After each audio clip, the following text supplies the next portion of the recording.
le Venezuela, la dernière dictature de l'Amérique latine. Je voudrais aussi lui dire qu'au moins au Sahara marocain, les hommes et les femmes et les enfants mangent à leur faim.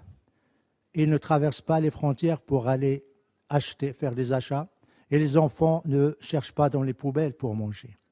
Je voudrais également dire que le Venezuela, qui est le pays le plus riche de la région, avec son pétrole et son gaz, il a un pays pauvre, tout simplement, parce que le régime dictatorial sur place a fait la captation des richesses nationales du pays aux dépens de la population.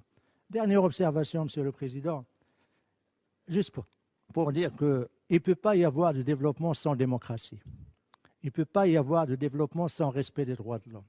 Il ne peut pas y avoir de développement sans état de droit et le respect des élections et du scrutin. Il ne peut pas y avoir de développement sans qu'il y ait le respect des institutions nationales. Or, ce qui se passe actuellement au Venezuela déshonore ce pays. Et nous sommes très heureux d'apprendre que finalement, aujourd'hui, le président Maduro a fini par demander l'assistance humanitaire des Nations Unies. Le plus grand pays d'exportateur du pétrole et du gaz demande l'assistance des Nations Unies. Ça, c'est vraiment la surprise.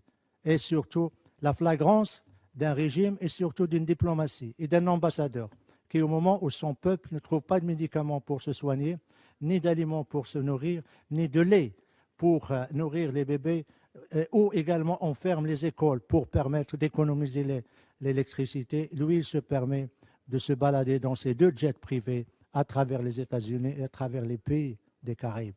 Je suis désolé, Monsieur le Président, mais j'étais obligé de faire cette déclaration parce que tout simplement, l'ambassadeur du Venezuela n'a pas eu de respect ni à la présidence, ni au PGA, ni à notre salle. Nous étions en train de parler de développement et lui, dans sa croisade idéologico-politique, s'attaque une fois de plus au Maroc.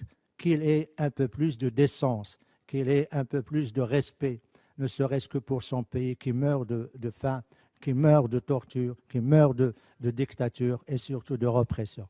Je vous remercie, Monsieur le Président.